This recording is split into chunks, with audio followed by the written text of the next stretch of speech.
Programa Opiniões com Alma. Todas as sextas-feiras, das 21 às 23, de Paula Jorge.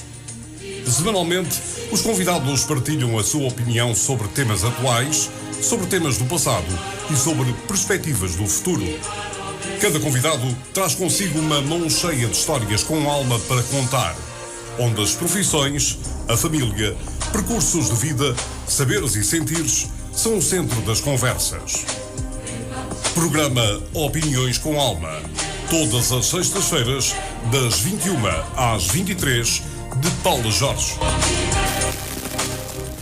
Muito boa noite, bem-vindos ao programa Opiniões com Alma. Um programa que tem sempre um convidado para nos mostrar a sua opinião sobre temas atuais, sobre temas do passado e sobre as perspectivas do futuro. Irá falar-nos também sobre o seu percurso de vida, sobre as escolhas profissionais, onde os laços afetivos são sempre o centro das nossas conversas. Hoje temos connosco a doutora Esther Vargas. Como eu coloquei no post da rede social, a doutora Esther Vargas é uma sampedrense com um percurso de vida extraordinário. Licenciada em Estudos Germanísticos pela Faculdade de Letras da Universidade de Lisboa e pós-graduada em Estudos Ingleses, variante Literatura Inglesa, pela mesma faculdade, a Faculdade de Lisboa, de Letras da Universidade de Lisboa. Docente do quadro do Agrupamento de Escolas de São Pedro do Sul, professora também convidada pelo Centro de Viseu, pela Universidade Católica, docente requisitada pela Escola Superior de Educação de Viseu, membro da Comissão Restrita da Comissão de Proteção de Crianças e Jovens em Risco de São Pedro do Sul, presidente da Assembleia Municipal de São Pedro do Sul, deputada da Assembleia da República pelo Círculo de Viseu e adida social na Embaixada de Portugal em Berna. Doutora, muito obrigada por ter aceitado o nosso convite, o meu convite, o convite da Rádio Lafões. Muito obrigada por estar aqui, ter feito uma viagem tão grande, tão distante, andar sempre com uma vida tão atribulada e aceitar estar nesta casa a falar para os nossos ouvintes. Muito obrigada. Ora, muito boa noite. Eu gostaria de começar por agradecer o convite que me endereçou para estar aqui neste serão consigo e com todos os nossos ouvintes, a quem também dirijo uma palavra de saudação e de apreço e dizer que de facto é um prazer para mim estar aqui e partilhar consigo e com todas as pessoas que nos estão a ouvir alguns momentos desta sexta-feira à noite. Muito bem, doutora. Comecemos por uma pergunta muito básica, mas ao mesmo tempo muito nobre, e aquela que nos marca e caracteriza de certa forma para o resto da nossa vida, que é a infância. Doutora, como é que foi a sua infância? A minha infância foi muito feliz. Posso mesmo dizer isso com toda a convicção. Eu nasci em Lisboa. Embora quando me perguntam de onde é que eu sou, eu digo sempre que sou sampedrense, porque São Pedro sempre fez parte da minha vida. O meu pai era originário daqui, da freguesia de Sul, a minha mãe do Algarve, e às vezes eu a brincar digo que eu sou um verdadeiro produto português, porque tenho a família paterna do Norte e a materna do Sul. Portanto, eles viviam em Lisboa, foi lá que eu nasci, e onde vivi até aos 20 anos. Depois saí de lá para vir dar aulas para São Pedro do Sul. Mas o que é certo é que durante a minha infância nós sempre viemos aqui passar férias, porque vinhamos visitar os meus avós e portanto era sempre um momento de contacto com toda a família. E São Pedro sempre fez parte de mim. Eu sempre gostei muito de todo este verde, do rio, a casa do meu avô em Oliveira do Sul, mesmo junto à Levada do Moinho de Cima, junto ao Rio Sul mesmo, fascinava-me e eu sempre gostei, sempre me identifiquei muito com o viver das pessoas, com a paisagem e, portanto, quando ia embora, normalmente ia sempre muito triste e a pensar quando é que teria a oportunidade de regressar a São Pedro. E foi por isso também que, quando chegou o momento de eu sair para dar aulas, e na altura era fácil, escolhi logo São Pedro do Sul e com tanta sorte, e na altura era muito mais fácil do que é hoje, Fui colocada aqui na escola secundária em 1967. Meu Deus. É de facto muito interessante. Eu digo meu Deus porque a doutora é de facto... Tem uma cara muito novinha, é muito... Pois, é só o invólucro, porque o que é certo é que os anos já cá estão, vão somando. Eu comecei a dar aulas muito jovem, tinha 20 anos. Ainda não tinha acabado o curso, portanto tinha o bacharelato. Na altura havia uma grande falta de professores e era fácil conseguir colocação. E depois concluí o curso como aluna voluntária, ia fazer os exames e apresentar os trabalhos a Lisboa, mas já estava aqui a dar aulas e muito curioso. E na altura ficou na casa dos avós, então?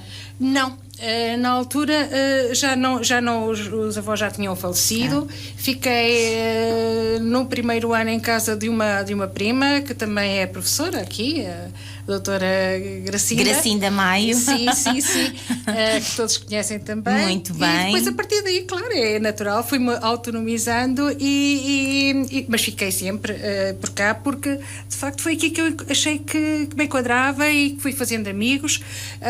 Foi muito curioso porque nessa altura eu estava a dar aos últimos anos do secundário e portanto tinha alunos que eram praticamente da minha idade. Que disciplina estava a dar, doutora? Francês, porque apesar de eu ter a licenciatura em estudos germanísticos, eu sempre fui uma apaixonada pela aprendizagem de línguas estrangeiras e os meus pais também sempre investiram muito na minha formação e isso lhes devo. E porque vivíamos em Lisboa também tínhamos acesso a outras... Tem irmãos, doutora? Sim, mas mais novos. Portanto, a minha irmã nasceu quando eu tinha 9 anos e o meu irmão 2 anos depois. Portanto, os meus primeiros 9 anos são passados muito em contacto com a minha mãe. Isso foi também muito importante. A mãe fazia o quê, doutora? Minha mãe estava em casa, portanto o meu pai... Doméstica? Sim. E portanto com todo o tempo do mundo para mim foi um facto muito... Amparada. Sim, muito apoiada. E a minha mãe era também uma pessoa muito especial. Claro que as nossas mães são sempre especiais, mas de facto a minha mãe tinha uma personalidade muito característica, muito aberta para o mundo,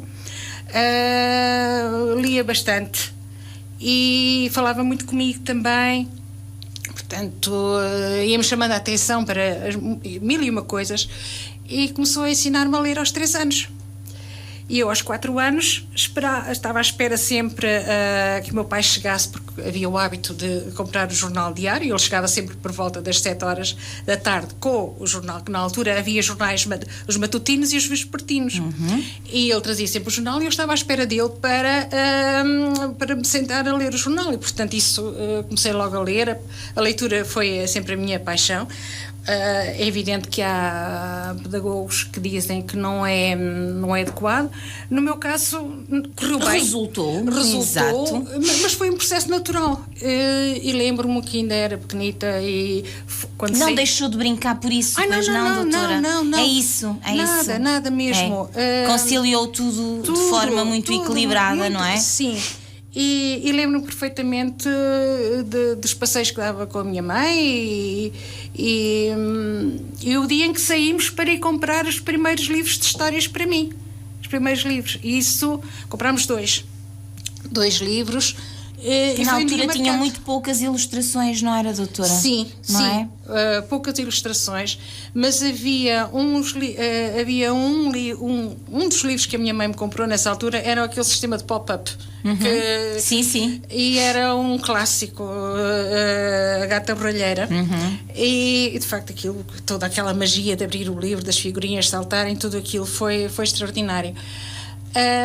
E lembro-me perfeitamente disso. Foi marcante o dia em que fomos sair para escolher 2 livros para eu ler. Isso foi de facto muito importante. E eu, doutora, deixe-me partilhar consigo. De facto, as crianças, quando, pelo menos eu tinha essa sensação, quando encontrava uma figurinha, uma imagem no livro de infantil, era uma alegria.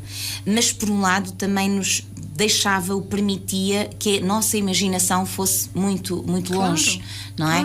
Tem vantagens, tem desvantagens, o produto dado acaba por nos limitar um bocadinho. Claro.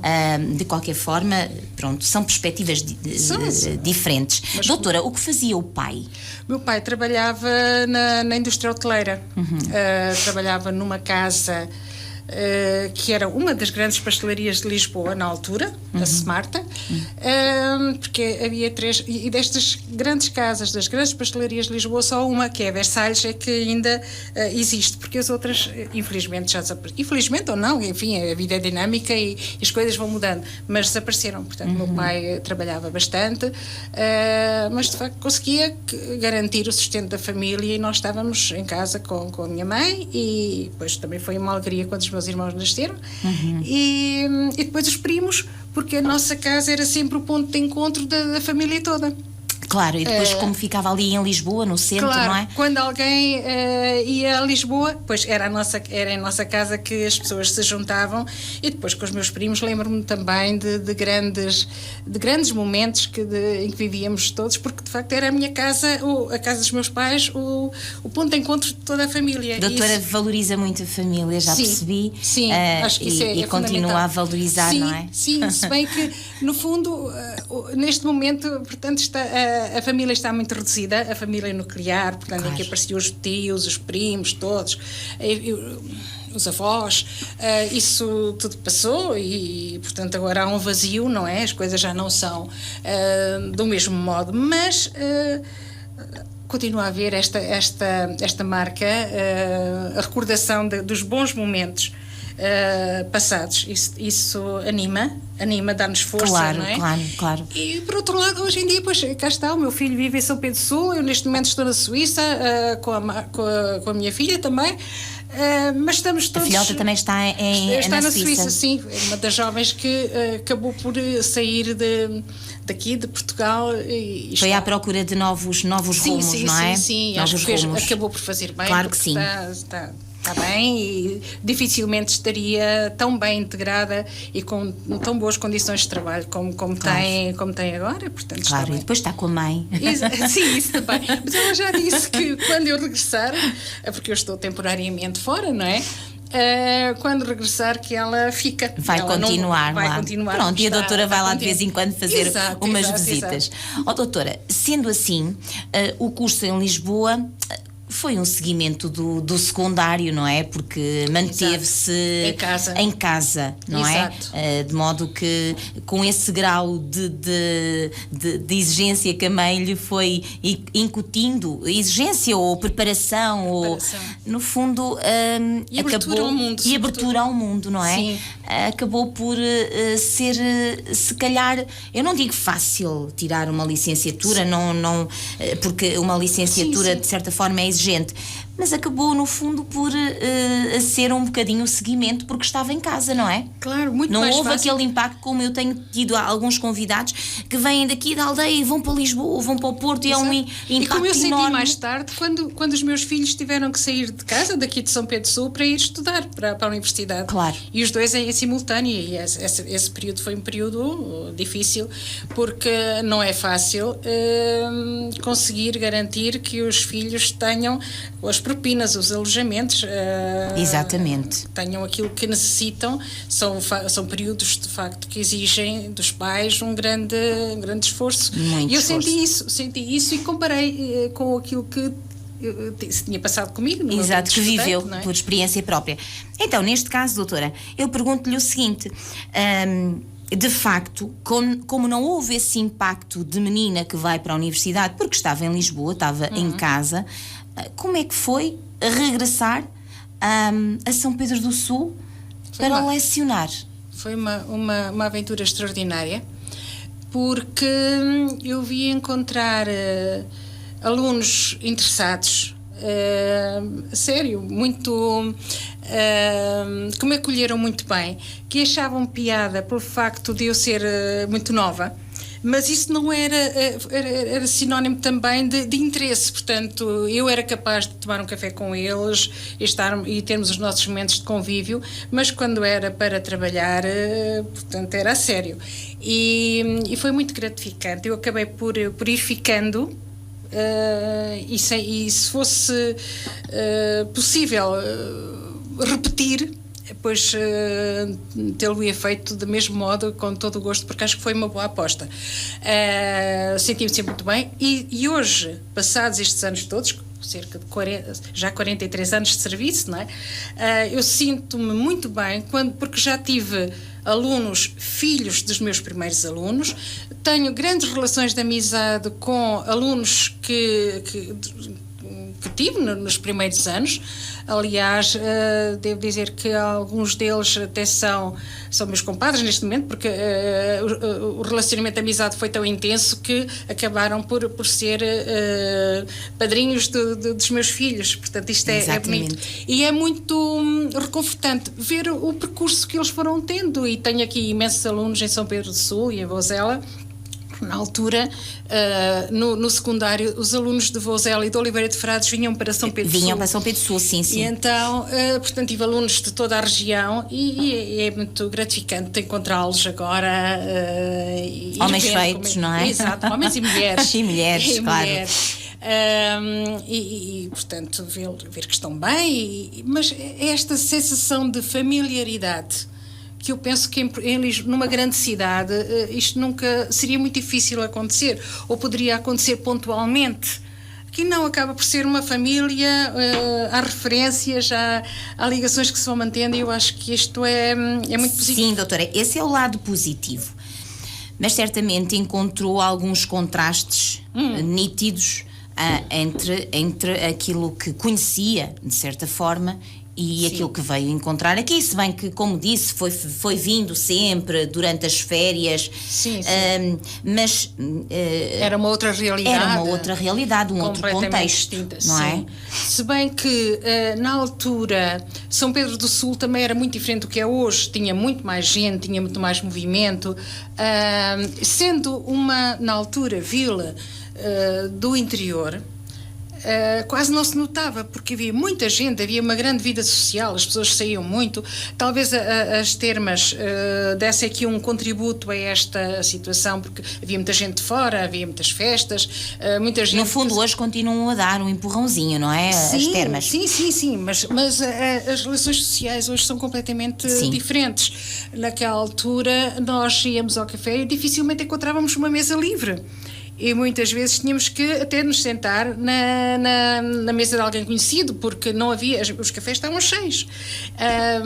E portanto tudo isso atraía as festas. Havia um ambiente específico em São Pedro do Sul que levava a que as pessoas se sentissem bem aqui e não sentissem a grande diferença depois dos grandes centros. É evidente, depois quando ia a Lisboa aproveitava para ir ao cinema, para fazer outras coisas que aqui não havia, mas o que é certo é que no dia a dia isto era muito mais tranquilo e achava também as pessoas muito mais genuínas, com um relacionamento fácil, muito mais fácil. E ainda hoje sinto isso, embora reconheça e fico triste por ver as ruas desertas em São Pedro do Sul, porque de facto a sociedade mudou muito e, como também já referimos aqui há pouco, houve muitos jovens que tiveram que sair, não é? Claro. Estas ruas desertas são fruto de quê, doutora? Bem, isto não é uma pergunta com uma resposta simples, claro, porque há aqui muitos fatores que ajudaram a esta situação. Mas o facto de, por exemplo, Viseu ter tido um grande desenvolvimento e ter sido um grande polo de atração das pessoas levou a que as pessoas deixassem de estar em São Pedro e fossem fazer compras a Viseu, portanto, porque havia outro tipo de oferta, os centros comerciais, os grandes hipermercados, que agora também já temos aqui supermercados, claro, das mesmas marcas, mas o que é certo é que os centros comerciais acabaram por se implantar lá. Implantaram-se, as pessoas naturalmente foram embora. Depois, é evidente, isto era uma vila essencialmente comercial. o comércio era muito forte em São Pedro do Sul mesmo, e tínhamos praticamente todos os ramos aqui instalados. É evidente que se as pessoas não compram aqui, há uma decadência. Há uma quebra na economia. Exatamente. E Muito depois bem. também a questão geracional, as pessoas vão envelhecendo, os filhos já não ficavam com os negócios dos pais e portanto, tudo isto acabou por enfraquecer a Verdade. economia e o sistema e a sociedade. Doutora, quando vem para São Pedro do Sul, fica no ensino durante quantos anos, mais ou menos? Fiquei praticamente sempre no ensino. Só nos últimos anos é que eu estive fora, porque estive sempre a dar aulas, ainda que em locais diferentes, porque fiquei aqui até 1986. Efetivou logo? Logo. Eu Isso é fiz o estágio na Alves Martins, na altura 2 anos de estágio, entre 1983 e 85. Após esse período, consegui efetivar em São Pedro do Sul, aqui fiquei, e depois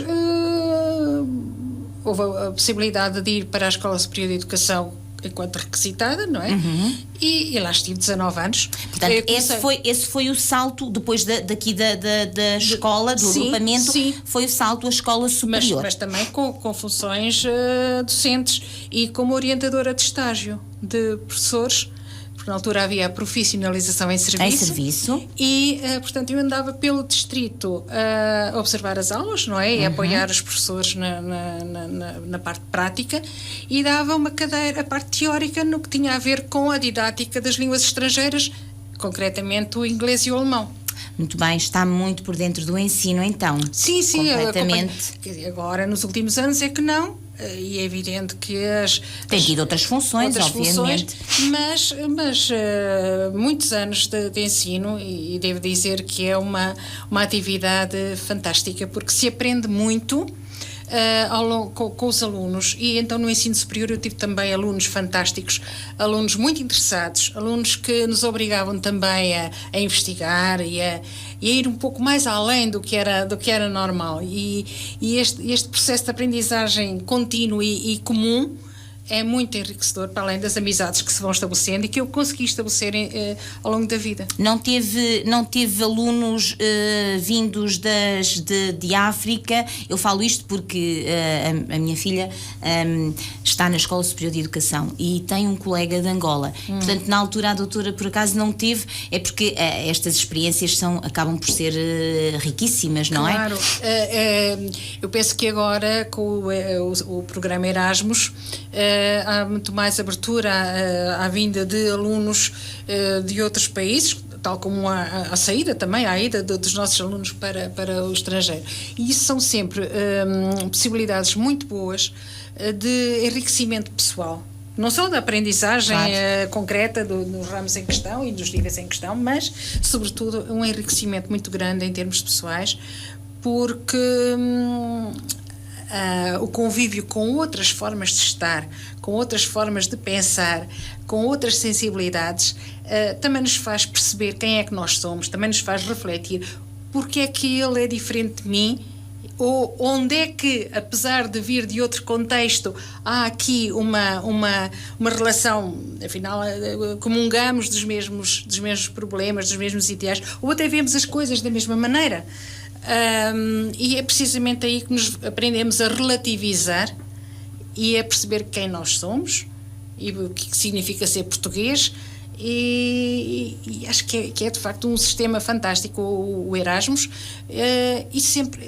e se não for Erasmus, acho que o sair, o confronto com outras realidades é sempre muito enriquecedor. Sim, de facto sair, também ter contacto, nem que seja de outra forma. Eu lembro-me, por exemplo, nós portugueses que estávamos muito fechados, quando vemos a primeira novela, a Gabriela, eu acho que foi assim um estouro cultural, porque nós, de tal maneira fechados que estávamos, quando nos chega esta forma de vida, estas experiências completamente diferentes, nós acabamos por ter também algum impacto.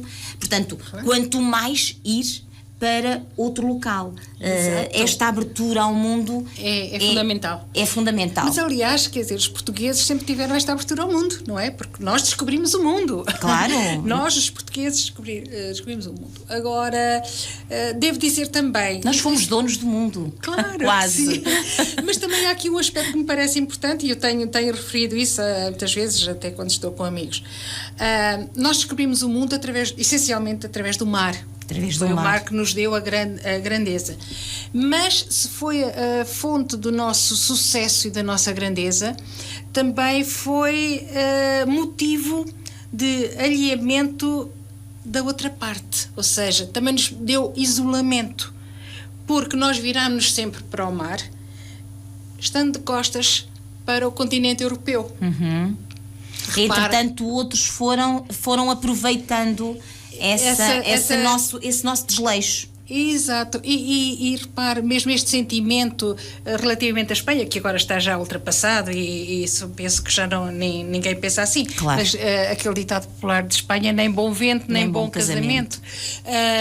E não era só de Espanha, era tudo o resto, quer dizer, nós vivemos muito mais virados para o Atlântico.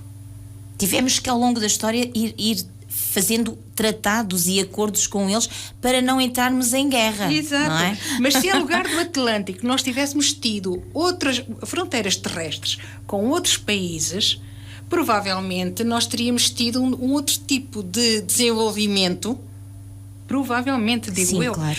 Como nós vemos, por exemplo, na Europa Central, em que uma pessoa está num país, vai fazer compras por exemplo, é o que se passa na Suíça, as pessoas vão fazer compras à França e depois tomam um café na Alemanha e regressam a casa, portanto, toda esta... E aprendem das culturas, os benefícios que cada uma delas traz. Nós tivemos Doutora, sempre não perdem um bocadinho a identidade? Não. Não, eu penso que não. Porque... acho que nós temos, pelo contrário, até vamos enriquecer, e era aquilo que eu dizia há bocadinho, nós, ao confrontar-nos com outras realidades, com outras culturas, com outras maneiras de estar e de ser, não vamos absorver e tirar, obviamente, aqui alguns aspectos, há sempre uma aculturação, obviamente, mas... pelo contrário, nós também ficamos orgulhosos porque há coisas que nós temos, afinal nós temos coisas também muito boas. Claro que sim. E portanto isso também nos dá um sentido de identidade muito forte e eu não vejo que haja esse perigo de perdermos a identidade. Podemos enriquecer a nossa identidade com outros aspectos, mas não vamos deixar de ser quem somos. Claro que sim. E acho que isso é muito importante. Mesmo até nós temos grandes comunidades migrantes pelo mundo, como todos sabem, e eu vejo que às vezes há um sentimento muito de pertença a Portugal e esta ligação muito intrínseca, que é boa, até certo ponto. Mas este amor e esta tentativa de manter os costumes, as tradições, aquilo que é nosso, faz parte da cultura e da identidade portuguesa, não nos deve bloquear ao ponto de não avançar. De não avançar e de não querermos tão pouco conhecer outras realidades, porque, no fundo, a diversidade só nos traz só vantagem. nos enriquece. Exatamente. Só nos enriquece. Eu estava a ouvi-la falar, doutora, e lembrei-me da nossa querida Isabel Silvestre, que há bem pouco tempo esteve aqui connosco, e de facto ela falava exatamente dessa situação, desse sentimento de quando vai por esse mundo fora e quando canta as tradições e quando canta a serra e quando canta o rio e quando canta as suas gentes, os imigrantes ficam muito sensibilizados e vêm até nós pela canção e de facto, emociona de facto o sentimento que se gera nesses momentos, porque é muito importante para quem está fora perceber e ouvir falar de Portugal e ouvir uma música ou até se não houver música, mas a presença de alguém que chega de Portugal isso é fundamental para quem está, porque não é fácil estar fora. Pois, imagino. Uma coisa é irmos de férias e estarmos assim temporariamente, outra coisa é a pessoa ter permanentemente e até gostar de estar aqui, mas ter de estar lá, não é? Lá, seja onde for. E às vezes a saudade pesa, obviamente que sim. Claro. E, sobretudo, eu digo isto também muitas vezes, eu acho que a imigração foi uma aventura. Uma aventura e é um ato de coragem, sobretudo aquela primeira fase da imigração dos anos 60, 70, em que as pessoas iam a salto. É verdade. A pé, muitas vezes, entregues a pessoas que elas não conheciam, pessoas que muitas vezes nunca tinham saído da sua aldeia. E iam tentar por a esse sua mundo sorte. fora, assim, isto é fantástico. É verdade. Estas pessoas merecem um louvor de todos nós, porque é um ato de coragem muito, muito grande. Quase que se compara aos nossos descobrimentos, não é, doutora?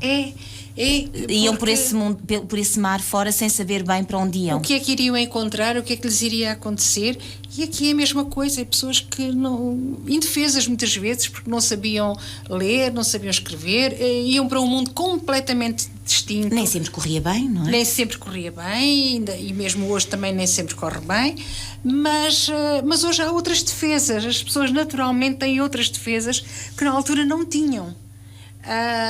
E por isso isto as é próprias sociedades uma tomam mais conta, não é? Sim, tomam mais conta. E hoje as pessoas têm outras capacidades para se defenderem, têm até a própria questão da comunicação. Antes mandava-se uma carta, era preciso pedir a alguém que escrevesse uma carta para a família. Só isto é incrível, porque a pessoa não sabia escrever. E estava dependente da boa vontade de um amigo, de um colega, para escrever uma carta que chegaria aqui. Passado muito tempo. Muito tempo. E primeiro que houvesse retorno, as pessoas não tinham comunicação. Isto é dramático, é muito duro. Hoje não, as pessoas falam por Skype todos os dias, estão constantemente a utilizar o WhatsApp, portanto, mesmo que estejam a milhares de quilómetros de distância, a distância já não é a mesma. E já não há esta distância relativamente aos familiares e aos amigos que ficaram. Estamos mais perto. Todos muito mais perto. Vivemos todos num T0. O mundo hoje em dia é um T0, é verdade. No fundo é tudo global e encontramos sempre. Eu de facto delicio-me a ouvir a doutora falar sobre esta temática e já lá vamos novamente.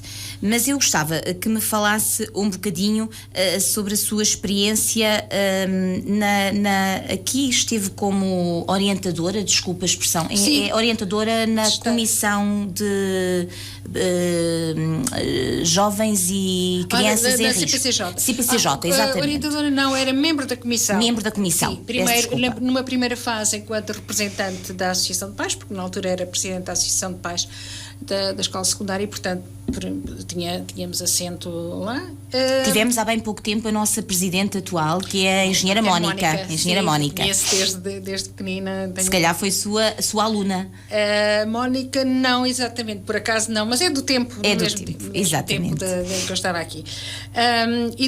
Mas, portanto, nos primeiros anos estive enquanto representante da Associação de Pais, depois foi mesmo como representante do Ministério da Educação.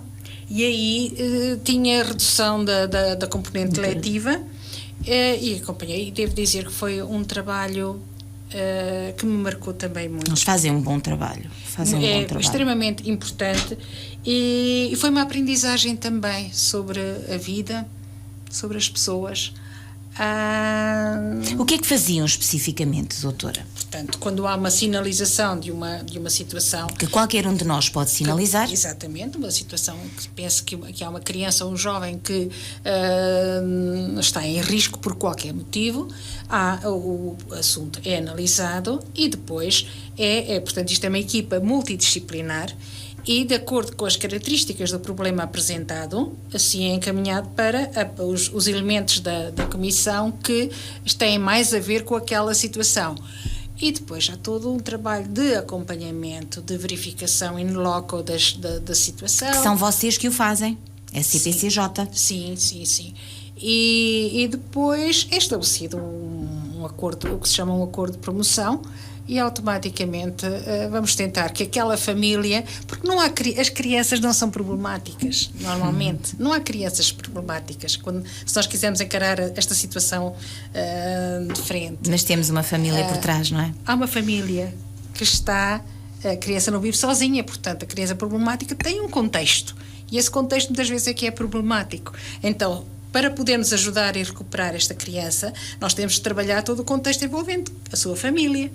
E, portanto, aí isto é um processo muito moroso, não é uma coisa linear, porque tem avanços e nós ficamos todos felizes porque pensamos que as coisas já estão a avançar e que está tudo no bom caminho, e de repente volta tudo à estaca zero, porque é assim mesmo que as coisas funcionam, as pessoas não são máquinas, não é? Mas e muitas vezes a sociedade à volta não percebe muito bem, porque quer respostas, mas nós também temos que dar tempo à família para se organizar, exatamente, não é? E primeiro para interiorizar que há ali situações que precisam de ser ultrapassadas, e isso não é de um dia para o outro, e depois também ajudá-las a melhorar as suas práticas para que as crianças e os jovens possam ter o desenvolvimento necessário, o enquadramento necessário para que as coisas possam entrar na normalidade.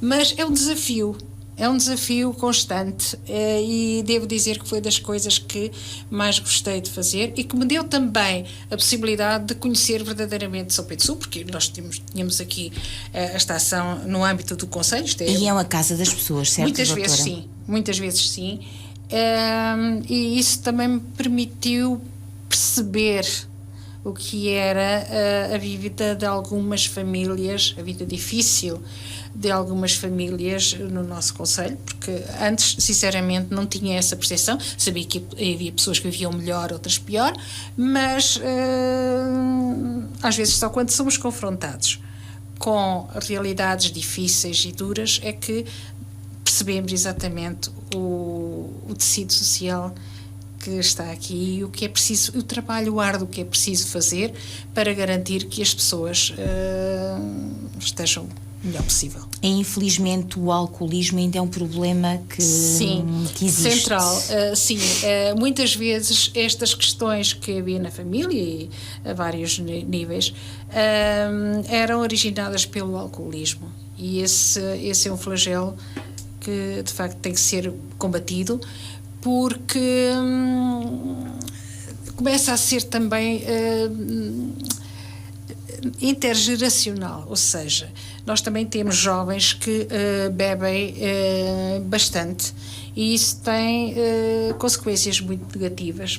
Mas cá está, isto é uma bola de neve. Se em casa é isso que estão habituados a ver, pois é natural que sigam os exemplos. Esses exemplos. Doutora, mas a CPCJ pode ou deve... Bem, agora já não faço parte. Eu sei, mas na altura poderiam encaminhar para a polícia? Haveria casos de graves ao ponto de ter que a polícia intervir? Estou a lembrar. Sim, houve alguns casos em que esta situação foi...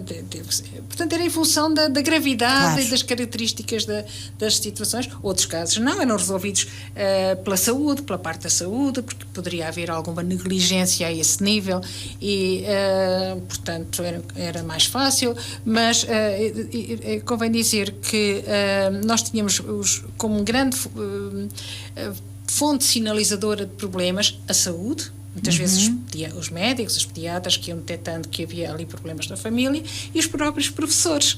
Claro. Que muitas vezes professores e funcionários, não é? Que muitas vezes os funcionários até lidam ali no recreio diariamente com os meninos. Que há problemas e, portanto, muitas sinalizações vinham da escola e foram resolvidas muitas sem recorrer não eram propriamente casos de polícia. Houve outros que sim, mas infelizmente há tudo, não é? Mas a polícia também estava, a GNR, neste caso, também integrava, tal como o delegado do Ministério Público, também estava sempre disponível para os casos mais complicados para poder intervir. Muito bem. Eu estou-me a lembrar agora, por a doutora estar a falar nessa situação, hoje em dia, de facto, há imensos projetos que a escola promove em colaboração com, por exemplo, lembro-me aqui da unidade de cuidados à comunidade de São Pedro do Sul, que frequentemente têm projetos, quer aqui em São Pedro do Sul, quer em Santa Cruz da Trapa, ao nível dos 7º anos, dos 9º, que são idades mais complicadas. Por exemplo, ainda hoje tivemos lá as enfermeiras com o projeto Pedro e Inês, que é ao nível da sexualidade. Exato. E estes jovens precisam. Muitas vezes cria maior impacto e uma informação, se calhar, chega lá mais perto quando são profissionais da saúde a incutir-lhe determinadas regras ou informação, ou o que quer que seja. Sim. Doutora, vamos passar para outro assunto. Como é que foi a sua passagem pela Assembleia da República? Esse foi outro desafio. Devo dizer que também eu acho que sou uma pessoa com sorte, porque no fundo eu tenho feito coisas diferentes ao longo da minha vida, mas todas elas me têm dado muito prazer e me têm ajudado muito a crescer enquanto pessoa e essa missão, porque eu encarei sempre o facto de ser deputada como uma missão. Peço desculpa, doutora, eu julgo que temos um ouvinte em linha. Estou sim, muito boa noite. Estou sim, boa noite. Estou sim, boa noite. Não ouvimos nada. Peço desculpa, doutora. Estávamos então a falar da Assembleia da República e essa experiência de fazer... Foi... Vamos tentar de novo. Estou sim, boa noite. Boa noite, senhor professor. Estou sim, boa noite. Boa noite. Nós não conseguimos ouvir. Pronto, doutora. Vamos continuar. Portanto, a minha experiência na Assembleia, então, foi mais um desafio. Eu acabei sempre, ao longo da minha vida, por não conseguirmos avançar. Está difícil. Estou sim, muito boa noite. Boa noite. Estou sim, boa noite. Boa noite. Nós não conseguimos ouvir. Estou sim, boa noite. Boa noite. Boa noite, senhor professor. Não dá para ouvir. Pronto. Estávamos então a falar nesta sua experiência de vida tão enriquecedora. Estávamos a falar da Assembleia da República. Sim, que eu encarei sempre como uma missão. Aliás, acho que isso é mesmo. É uma missão que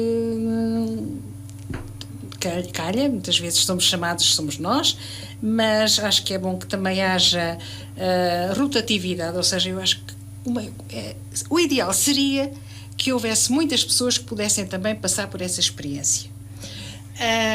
E encarei isso como também uma forma de servir, de estar disponível para as pessoas, tentando fazer o melhor que sabia e podia, de acordo com as circunstâncias em que estávamos a viver naquela altura. E devo dizer que foi um período extremamente difícil, foi um período considerado da crise, não é? Que foi preciso tomar algumas medidas consideradas impopulares. Foi difícil, mas ao mesmo tempo uma sensação de que estávamos a contribuir para que Portugal não caísse no charco completamente e foi de facto um privilégio ter podido servir o país nessa missão, numa altura tão difícil e que muito me honrou, obviamente. Claro. Doutora, diga-me uma coisa, como é que era a sua rotina na Assembleia da República? Nós temos muita curiosidade, porque por vezes os exemplos que nos chegam à casa, desculpe estar a falar, mas não são os melhores. E eu sei que a doutora é super profissional e nessa parte nós estamos tranquilos, como sampedrense e como grande mulher que é. Mas qual era a sua rotina na Assembleia da República? Vocês estavam encarregues, certamente, de determinados temas, não é? Sim. Portanto, qualquer deputado, quando inicia a sua atividade na Assembleia, tem que ser enquadrado em comissões, em diversas comissões. E eu fazia parte da Comissão de Educação, da Comissão dos Negócios Estrangeiros, aliás, era vice-coordenadora dos deputados dessa comissão, e da Comissão dos Assuntos Europeus. Portanto, esta distribuição tem a ver um pouco com os nossos interesses, com os nossos currículos, e isso significa que nós, nestas comissões, temos que aprofundar ao máximo e acompanhar todos os processos que estão em jogo naquele momento. E aí trabalha-se muito. É algo que não é muito visível para o cidadão comum, porque aquilo que aparece normalmente são as sessões de plenário, mas não é aí que é a maior parte do trabalho, porque o trabalho é saltar de comissão em comissão, a correr muitas vezes, apresentar relatórios, fazer imensos relatórios, muitas vezes com pouco tempo para poder fazer um trabalho mais aprofundado, mas é o que é possível, o que nos obriga a muitas horas de trabalho, porque isso não é contabilizado. Normalmente entrava na Assembleia por volta das 10 e um quarto, e começava logo com reuniões. Os dias de plenário, quartas, quintas e sextas, portanto 3 dias de plenário da parte de quartas e quintas de tarde, sexta de manhã com votações, as votações concentradas à sexta-feira. Mas, tirando isso, todo o trabalho de comissões, de preparação dos relatórios, atendimento, audições de pessoas que pedem para ser ouvidas relativamente a determinadas matérias, outras vezes trabalho externo de representação, de ir a várias cerimónias, a vários eventos onde temos que estar presente. Portanto, aquilo era do género de entrarmos por volta das 10 e um quarto, como já disse, e podia sair lá às 10, às 11, ou também podia sair às 6 ou às 7, mas era um trabalho sempre muito intenso e que me obrigava a ler, a estudar, a preparar os dossiês. E muitas vezes intervêm, não é? Certamente. Sim, nas comissões, enquanto relatores e mesmo também intervindo nas discussões, e outras vezes, então, no plenário, quando algum dos dossiês que nós íamos acompanhando nas comissões eram trabalhados a esse nível. Muito bem, doutora. Eu lembro-me, aqui há uns anos, quando estava ali a lecionar na escola, no agrupamento de escolas Santa Cruz da Trapa, que a doutora foi lá para os nossos alunos fazer uma explicação, dar uma explicação ao auditório sobre os Parlamentos Jovens. Isso acontecia, doutora? E acontece todos os anos. E acontece, como é que acontece? É convidada pelas escolas? Sim, portanto, por vezes são as escolas, todos os anos há este programa subordinado a uma determinada temática. Sim, que as escolas concorrem, não é? Ou não? Sim, exatamente. Mas as escolas concorrem. E muitas vezes as escolas também podem solicitar a presença de determinados deputados, que sabem que são os deputados da sua zona, normalmente do seu círculo. Do círculo, exato. E outras vezes não fazem, e portanto há depois todo um trabalho dos serviços da Assembleia de distribuírem os deputados pelas escolas, de modo que haja uma representação e o maior número de deputados participe nesta iniciativa, que considero bastante útil, na medida em que vai trazer o Parlamento à escola, aos jovens, porque eles têm que começar a consciencializar-se de como se debatem os problemas e, no fundo, o que é que representa a Assembleia da República.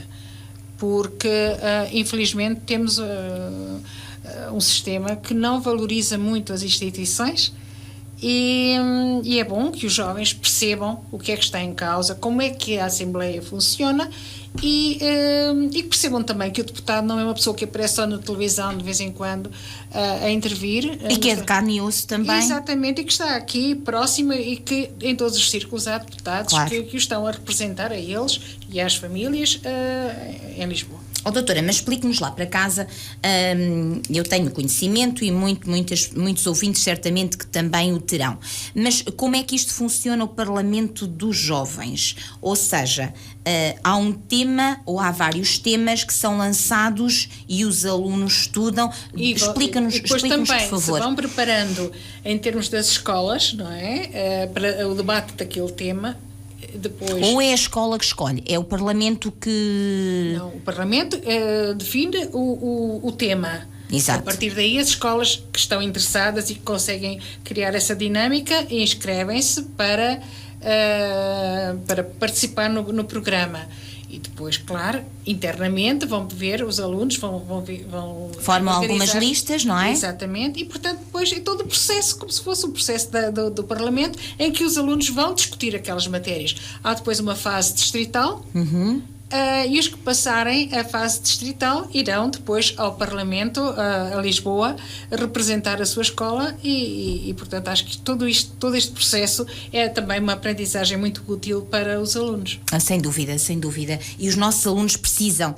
O que é que acha? Os nossos alunos, os nossos jovens interessam-se pela política?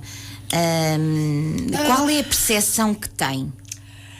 Eu diria política é tudo o que nós fazemos. Verdade. Ao longo do nosso dia-a-dia. Portanto, os jovens pela política interessam-se, se forem jovens interessados naquilo que se passa à sua volta. Agora, política partidária é outra coisa. Exatamente. E aí é que nós estamos mal, porque vejo que os jovens estão cada vez mais afastados dos partidos, sobretudo até dos partidos considerados tradicionais na nossa história democrática. Isto talvez por culpa dos próprios partidos que não souberam cativar os jovens para o trabalho partidário, da política partidária. Doutora, de qualquer forma, vemos temas muito... questões ambientais, por exemplo. Mesmo agora esta questão climática. Exatamente. Não é? É que vemos que os jovens na rua. Isso. Exatamente, e acho que isso é importante, toda esta sensibilização da sociedade, e acho também muito importante que sejam os jovens a fazê-la. Agora, tudo depende se isto é estes movimentos que se vão gerando nas sociedades correm o risco de muitas vezes não terem consistência, ou seja, as pessoas vão porque é moda, quer dizer, há muita gente que está, e muitos jovens que estão consciencializados de facto do perigo de todas estas alterações climáticas e do perigo que isto representa para a nossa sobrevivência no planeta. Mas de receio, que muitas vezes vão porque é moda, porque até nem vão às aulas naquele dia, porque é uma coisa para estar com os outros, e que não haja uma verdadeira consciencialização. Não quer dizer com isto que não seja importante que haja essas iniciativas, pelo contrário, acho que é fundamental.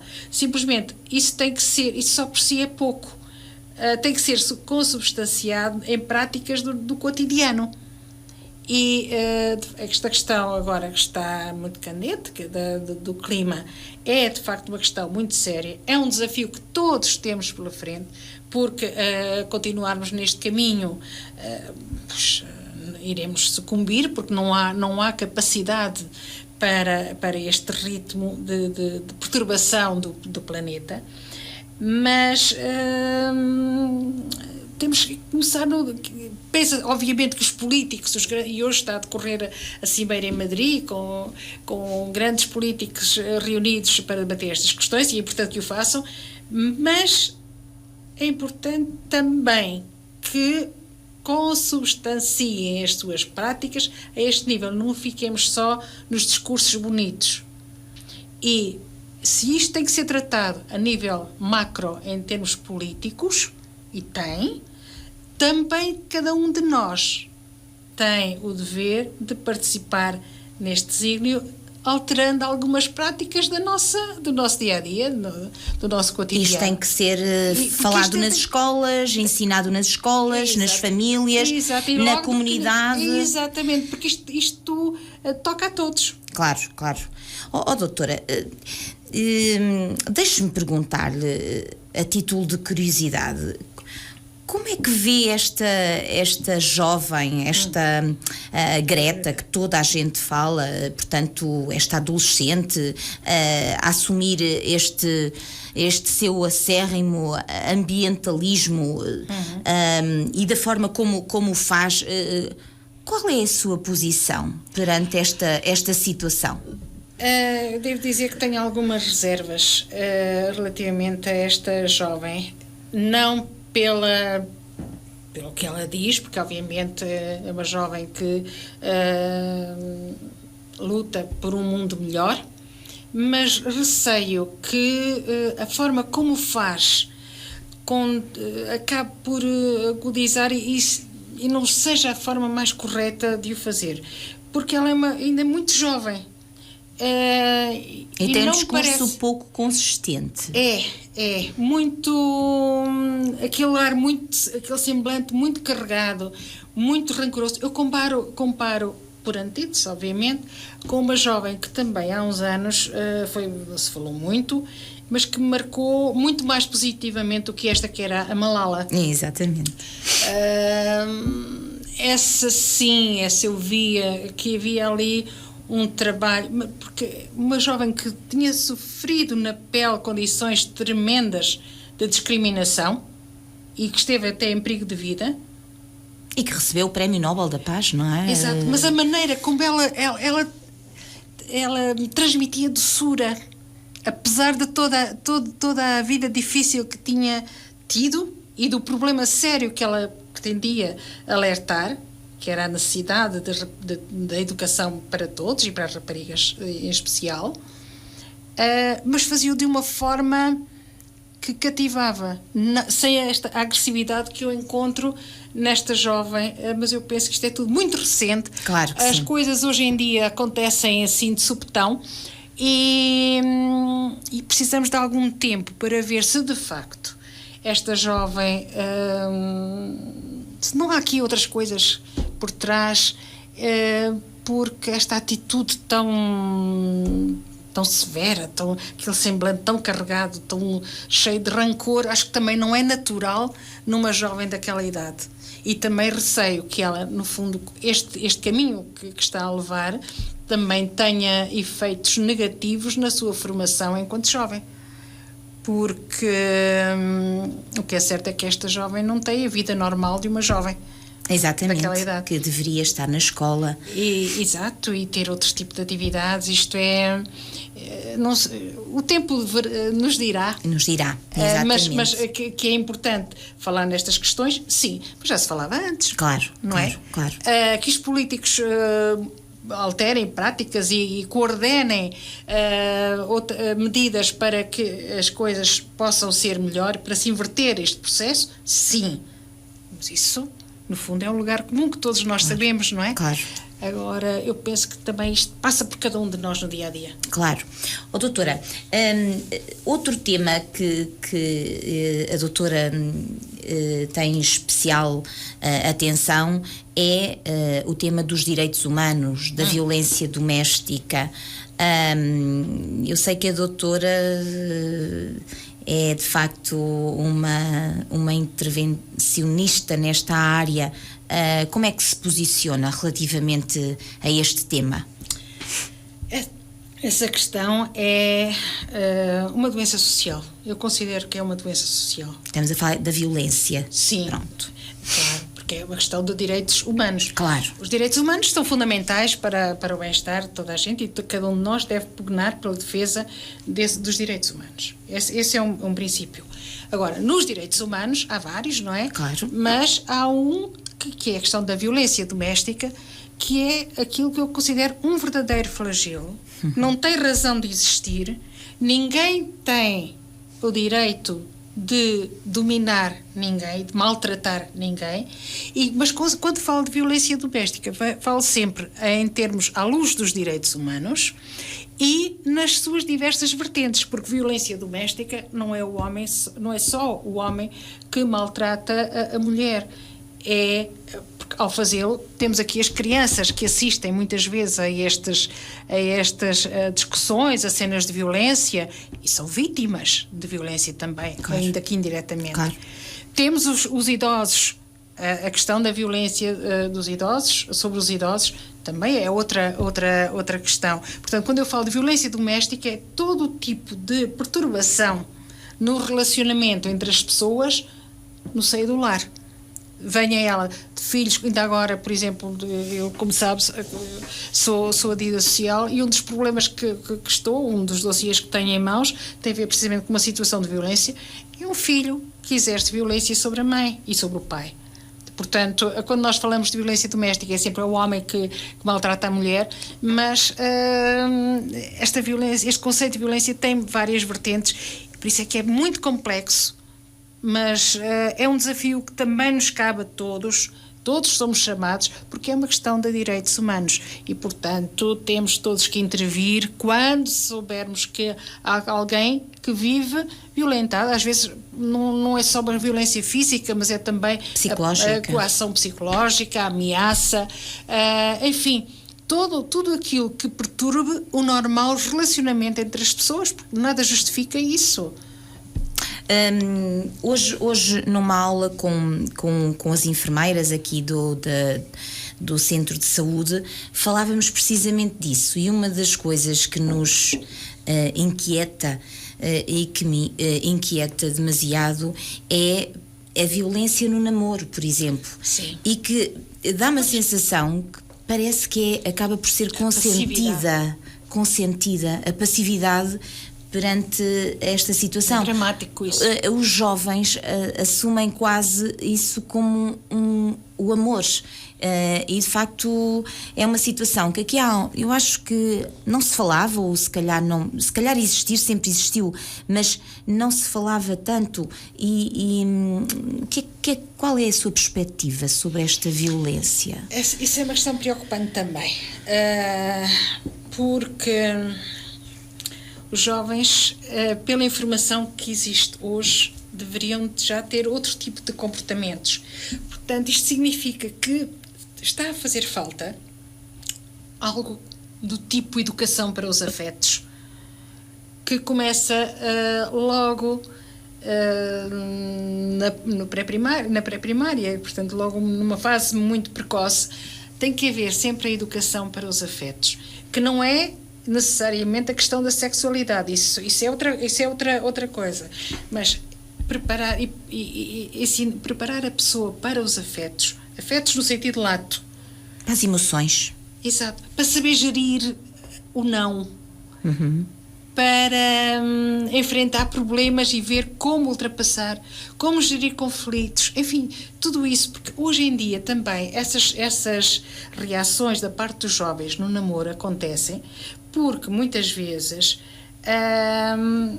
hoje em dia os nossos jovens também são demasiado mimados, criados numa redoma com tudo e mais alguma coisa, e qualquer frustração acaba por coisa, e a vida é feita de momentos bons, de momentos muito bons, mas também de momentos menos bons, coisas que correm mal, e nós temos que estar preparados para saber enfrentar essas situações com a resiliência necessária para isso. E, infelizmente, esta superproteção em que a minha geração caiu, a minha geração de pais caiu, porque nós somos produto, do modo geral, de uma educação muito rígida, em que havia falta de muita coisa, porque a vida era completamente diferente.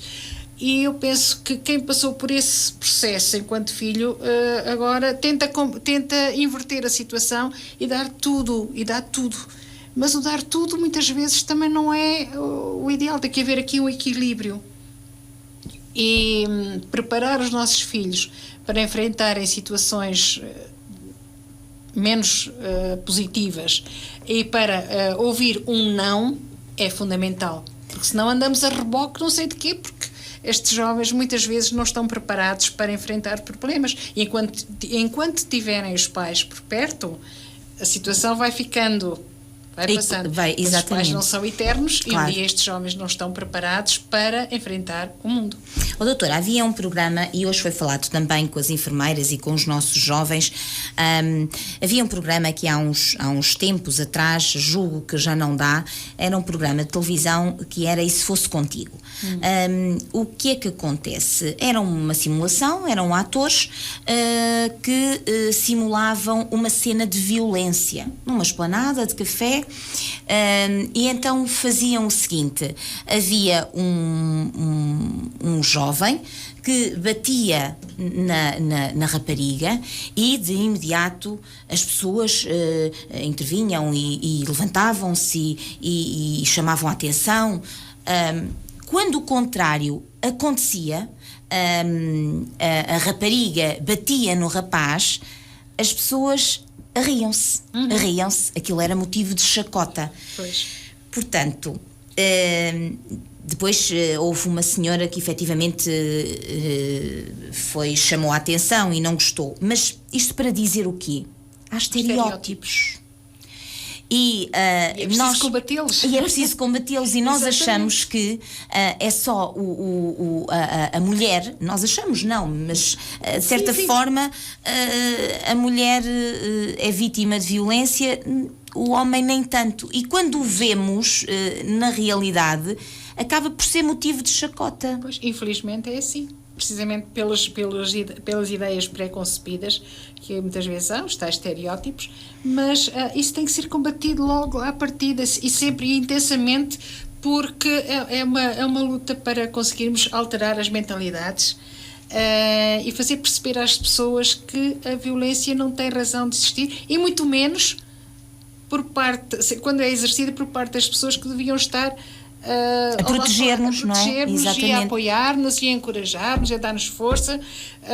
Portanto, nada justifica esse tipo de situação. Até porque aquele ditado entre marido e mulher, não metas a colher... Tem que se meter. Isso, não, é precisamente do contrário. Tem que se meter. Já está fora de moda. Exatamente. Não é? Qualquer um de nós... Tem a obrigação de denunciar, se tiver conhecimento de que há ali qualquer coisa que está a perturbar o normal funcionamento da vida de alguém que alguém está a ser vitimizado. Aliás, isso em Portugal, felizmente, também é crime público. Claro. O que significa que já há procedimentos próprios relativamente a esse tipo de situações. Muito bem, doutora. Entretanto, fomos abordando estas temáticas interessantes, de facto, de serem vistas, mas o seu percurso de vida acabámos por perder-lhe o rumo. Portanto, a doutora foi então convidada para a Dida Social em Berna. Explique-nos, por favor, como é que isso aconteceu. Tudo na vida são desafios que nos vão sendo lançados e obviamente eu acho que há oportunidades que nós temos, assim, quando surgem nós temos que as agarrar, porque senão fogem. E eu, aliás, pelo meu percurso de vida dá para perceber que eu nunca gostei de fazer sempre as mesmas coisas. Andei sempre, digamos, em áreas que me eram afins, mas fazendo sempre coisas diferentes. E, portanto, quando surgiu essa possibilidade, eu só disse, mas por que não? Claro que falei logo na altura com os meus filhos, porque isto implicava uma alteração aqui na nossa estrutura familiar, e eles encorajaram-me, porque também já não eram tão pequeninos assim, e a Marta depois até acabou por ir atrás de mim e enfim, está lá comigo, mas acabei por aceitar esse desafio e tem sido mais um enriquecimento. Aliás, nós vamos acumulando experiências, a nossa vida de facto e muda, porque era uma situação que eu nunca tinha pensado que pudesse vir a acontecer.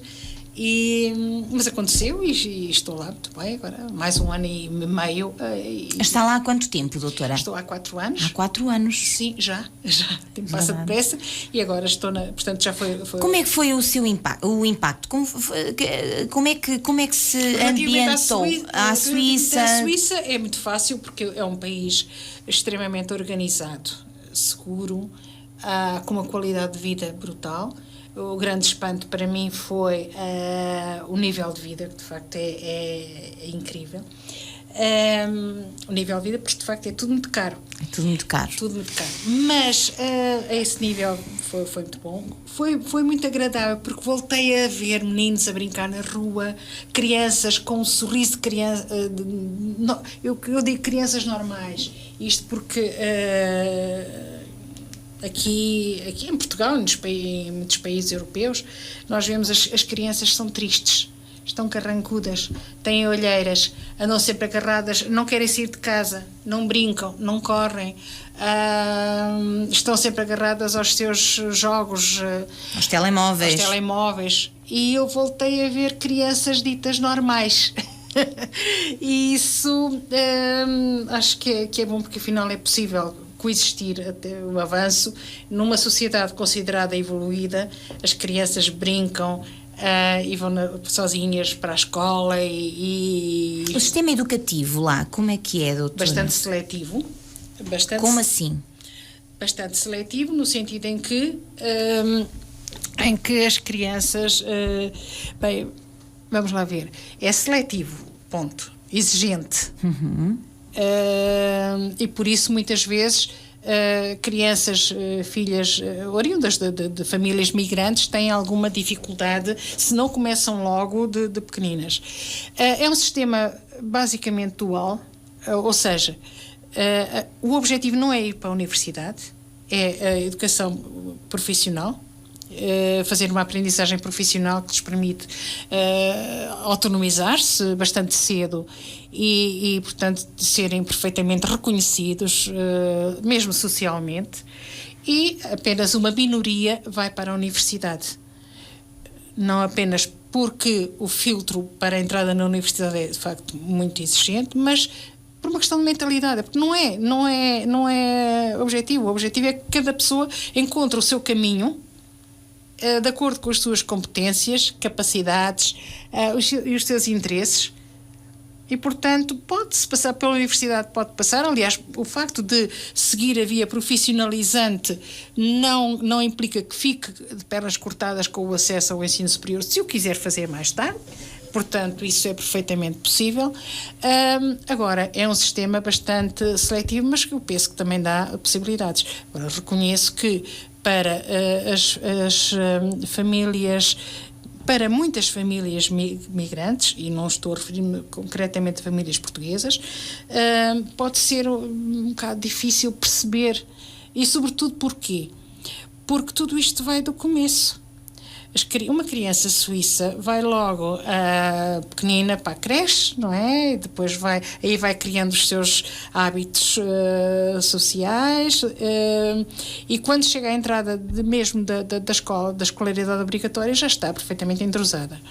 O que acontece com muitas famílias migrantes é que, por uma questão económica, não colocam os filhos... Retardam. E, portanto, os filhos não vão para o pré-primário, ficam, enquanto os pais vão trabalhar, são entregues a amas, muitas vezes também estrangeiras, em casas, não é? E, portanto, o que acontece? Que aquela criança, aos 6 anos, vai para a escola, porque é obrigada a ir para a escola, não domina a língua, não conhece outros meninos, os colegas, enquanto que os outros já se conhecem todos. Os hábitos alimentares, pois não sei, não tem nada a ver, porque não conhece os hábitos alimentares suíços, portanto, automaticamente está perfeitamente desenquadrado. E aqui fica logo definido o insucesso. Porque a criança não se integra, os outros também não falam a língua, e automaticamente... Claro, mas como é de facto uma sociedade em que só uma pequena percentagem é que vai para a universidade, e os outros não deixam de ter sucesso na vida, não é? Portanto, ficam perfeitamente enquadrados. Sim, fazem uma aprendizagem, e há aprendizagens de 1001 coisas, e automaticamente as pessoas que tenham sucesso, sigam esse percurso, pois ficam perfeitamente autonomizados. Muito bem. Isso é fundamental. Doutora, e diga-me uma coisa, qual é a sua função específica Tentar resolver berbicaches, ou seja...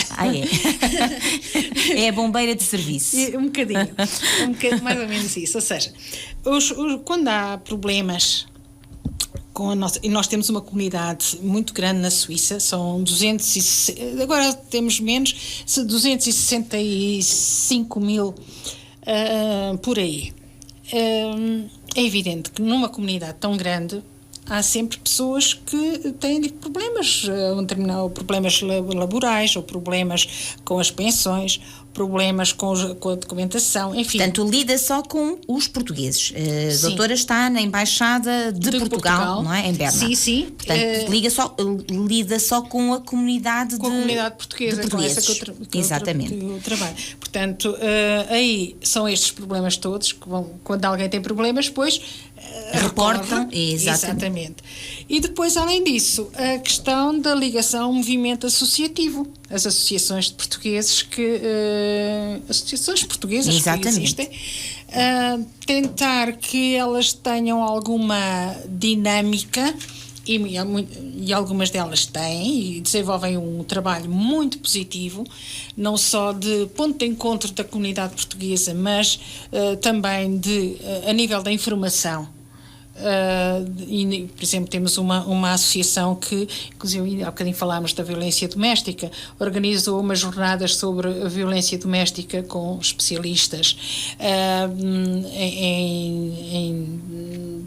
ao longo de 3 dias em 2 cidades. 3 dias e em 2 cidades, em que o problema foi a primeira vez em que se debateu a questão da violência doméstica numa perspectiva abrangente e com entidades suíças, porque se os problemas surgem na Suíça, nós podemos, enquanto portugueses, debater muitas coisas, mas se não tivermos a ligação às entidades suíças que têm a resposta no momento, automaticamente ficamos isolados, não é? Portanto, isto foi desenvolvido por uma associação portuguesa na Suíça. Portanto, temos associações que fazem um trabalho exemplar no sentido de apoio às comunidades. Mas é como tudo, depois há aquelas que ficam só pelo bar e pelo restaurante e precisavam de outra dinâmica, mas aquilo que eu tento, e quando estou a falar com a possibilidade de reunir com os dirigentes associativos, é que eles percebam que a associação não pode ser um gueto. Uhum. E cá voltamos nós à questão da manutenção das culturas e da cultura portuguesa. Sim, tudo isso é muito importante, mas a par disso também tem que promover a integração dos portugueses na comunidade local onde estão. E a primeira vez que eu reuni, eu dei algumas sugestões para atividades, e uma delas foi: porque é que vocês não fazem aqui uma coisa também com a gastronomia? Porque a gastronomia é sempre um ponto de mel um entre festival, as pessoas, não é? de certa forma. Sim, mas façam uma mistura de coisas portuguesas com coisas suíças locais. Ficaram assim, mas isso já está. Então, era aquela questão que a Paula me estava a colocar há bocadinho. Perda de identidade. Perda de identidade. Não. Vocês, pelo contrário, vocês vão conhecer vão conhecer os enchidos dos suíços, vão comparar com os portugueses, e até vos podem pôr ali em confronto. Exato. Vão conhecer e se calhar até vão chegar à conclusão que gostam mais dos portugueses. Ou até podem apreciar: olha, eu nunca tinha pensado o chouriço de veado com nozes, que é uma coisa muito, muito de carne de veado com nozes. Estou a dar este exemplo porque é uma coisa recente, e que nós aqui não temos o hábito de fazer isso, que é ótimo. Quer dizer, vamos alargando, vamos mostrando, vamos gerindo com eles todas estas coisas. O cozido à portuguesa, esta noção de cozido. Sim, sim. Nós sabemos o que é o nosso cozido. Os suíços também têm um cozido. Por não fazer um festival de cozido em que até convidamos os suíços também e fazemos ali um buffet e com música portuguesa e com música suíça? Porque nós temos que abrir à comunidade onde estamos, porque senão vivemos isolados.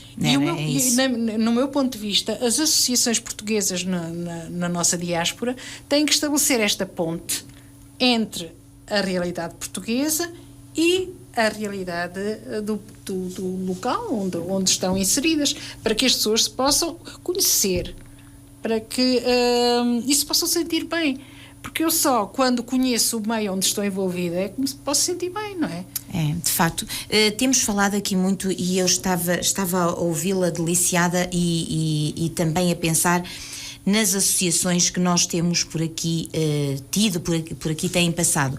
E de facto as associações fazem um papel fantástico na vida, no reviver da tradição, dão movimento às nossas localidades, às nossas terras. Efetivamente têm um papel fantástico. E estava a tentar perceber de facto como é que essas associações no estrangeiro conseguem fazer essas pontes. Não é fácil para nós aqui tentar perceber como é que se revive a nossa tradição, mas ao mesmo tempo juntando a cultura local. Sim, é um desafio. É um desafio. É outro desafio. E a vida é feita de desafios. Claro. Mas é possível. Claro é que possível. Sim. Claro que sim. E a doutora sabe que é possível. Sim. Não é? E, por exemplo, sei lá, a música tradicional. Lá, eu reporto-me à Suíça, claro. Mas isto pode acontecer em qualquer país onde a pessoa esteja. Também há música tradicional local. Então vamos organizar aqui um espetáculo em que temos um grupo local e um grupo nosso. Exatamente, é uma mostra de culturas no fundo. Exato. Não é? Esta partilha é fundamental e são coisas simples e a pouco vai criando laços de amizade entre as pessoas. E a própria comunidade à volta percebe que nós estamos aqui, nós portugueses estamos aqui. Connosco também. Exatamente. E nós aprendemos com eles e eles e também connosco. Valorizamos aquilo que temos, sim, não é? Sim. E portanto é muito interessante essa perspectiva. Doutora, tirando a parte bonita e esta parte interessante e bela das associações, como estava a dizer há pouco, muitos casos lhes chegam então... Sim. Difíceis de resolver. Há casos difíceis, porque, vamos lá ver, a imigração nem sempre é um caso de sucesso, não é? Há desemprego? Começa a haver dificuldade em encontrar emprego que não seja especializado em determinadas áreas. Portanto, o que é que os portugueses fazem muito, por exemplo, na Suíça? Tradicionalmente... É nas obras? Homens na construção civil. As mulheres nos hotéis. Nos hotéis, a parte da hotelaria, sim, e limpezas. Limpezas. Há mesmo muitas empresas de limpezas que até são portuguesas, de portugueses, que criaram lá as duas empresas e com pessoal português. Isto tradicional, mas isto também não podemos ficar só no clichê. Claro. Porque a nossa comunidade é tão grande e depois há aqui questões geracionais, já vamos na terceira geração. E depois também temos que acrescentar aqui todo este fluxo de jovens graduados altamente qualificados que foi para lá e que trabalham em multinacionais, em grandes laboratórios, na banca, já em posições de destaque. Sim, muitos deles, sim. Muito bem. Portanto, esses terão outras defesas e encaram a sua permanência neste país de uma outra forma. Claro. Porque enquanto os mais antigos estão lá, mas querem voltar, os mais jovens, quer dizer, vêm cá de férias, mas o regresso já não é tão importante, porque também gostam da experiência multicultural, acham que isso é bom para os filhos também viverem num ambiente assim, e portanto nem todos querem o regresso daquela perspectiva de ter aqui uma casa. Já não é o sonho. Não é o sonho. E também convém referir que muitas dessas pessoas que construíram aqui uma casa e que agora estão a atingir a idade da reforma, o que é que acontece? Os filhos estão lá, porque entretanto constituíram as suas famílias lá, já têm netos. Os netos. E acabam por chegar ao momento do regresso, mas dizem, mas agora nós vamos regressar, a aldeia já não é a aldeia que eles deixaram, as pessoas já não estão, os netos, os filhos estão lá, e então as pessoas ficam divididas, dizem, mas afinal... tanto nos esforçámos para construir a nossa casa na nossa terra e agora? E automaticamente isto causa algumas dificuldades nas opções, e há muitos casais que optam por estou aqui uns tempos, depois voltam, e já não é aquela questão do adeus, nunca mais quero estar aqui, não é? Claro. Há uma questão que eu gosto que me preocupa especialmente. Falámos das crianças, dos jovens na Suíça, e os idosos, como é que são tratados? Há poucos idosos na comunidade portuguesa, porque regressam. A tendência é regressar na altura em que atingem a idade da reforma. Portanto, são poucos aqueles que ficam. E na comunidade suíça? Na comunidade suíça, ora bem, ser idoso na Suíça não é assim uma coisa muito boa, eu vou explicar porquê. Porque ao longo da vida as pessoas têm um excelente vencimento, quer dizer, um excelente, depende o nível de vida também é muito elevado, não é? Exatamente. Mas digamos que a pessoa poderá, se tiver uma carreira de trabalho normal, poderá viver bem. Mas as pensões de reforma são bastante baixas. E são baixas porquê? Porque ao longo da carreira contributiva, a pessoa é obrigada a fazer imaginemos uma poupança-reforma. Uma conta poupança-reforma, e a entidade patronal também faz.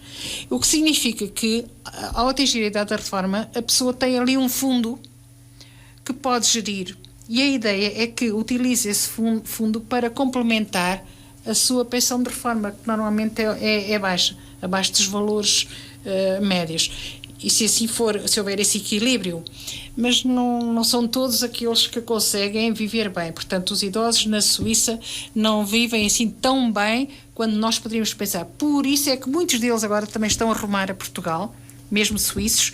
Porquê? Porque o governo português estabeleceu o estatuto de residente não habitual, que permite isenção de impostos durante 10 anos a quem vier do estrangeiro, e automaticamente isso leva a que uma pensão suíça na ordem dos 2.000, 3.000 euros, que não é uma coisa muito boa para viver na Suíça, já dá para viver muito bem em Portugal. Então há muitos, aliás, não só suíços, mas franceses, sobretudo, que se estão a fixar aqui em Portugal. Em Portugal. Acabam por ter um nível de vida melhor, não é? Melhor. Muito bem, doutora. Vamos dar um saltinho para outro tema. Parece-me que há um discurso de ódio, uma discriminação. Portanto, eu vou-lhe explicar. Temos líderes mundiais que recorrem a estas estratégias e que normalmente as suas políticas são contra os migrantes e contra os refugiados. Sim. Portanto, em Portugal ainda há muita discriminação contra pessoas afrodescendentes, por exemplo, comunidades ciganas. Sim. E até gays, não é? Temos, por exemplo, nos Estados Unidos da América, o Donald Trump, o presidente atual, com políticas contra os direitos dos migrantes e dos refugiados. Temos no Brasil, por exemplo, Bolsonaro, que venceu as eleições com planos anti-direitos humanos contra os povos indígenas, contra os jovens negros, mulheres, ativistas, enfim.